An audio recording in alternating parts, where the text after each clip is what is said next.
Грациозность и отточенность движений. Выступление ансамбля крымско-татарского танца «Атеш». Пламя словно пропитано южным солнцем, ароматом садов и виноградников. Ансамбль «Атеш» дает отчетный юбилейный концерт. Я думаю, особенность этого ансамбля заключается в его названии. То есть он соответствует этому названию. Действительно «Атеш», действительно Огонь. Действительно огонь, действительно высокий уровень. Привели меня друзья в этот ансамбль. Заниматься я начал сравнительно поздно, в 28 лет.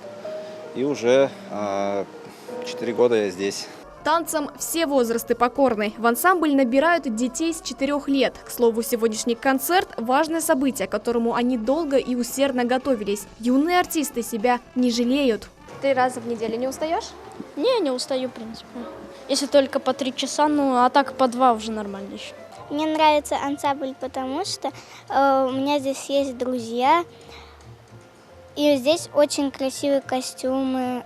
В копилке достижений ансамбля, победы на региональных, республиканских и международных конкурсах. Неизменный руководитель ансамбля Медат Халилов. За 5 лет наш ансамбль из 25 деток превратился в ансамбль, в котором занимается 400 детей, более даже 400 детей.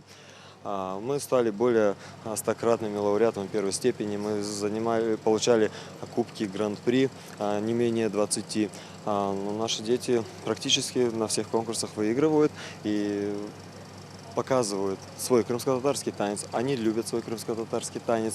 Медат Халилов считает своей главной задачей сохранять и дальше развивать народный танец и сделать его достоянием мировой культуры. Сегодня ансамбль «Атеш» имеет 5 филиалов на полуострове. Очередной концерт пройдет в Старом Крыму 19 августа. Сабина Дениева, Артур Чалый, телеканал «Милет».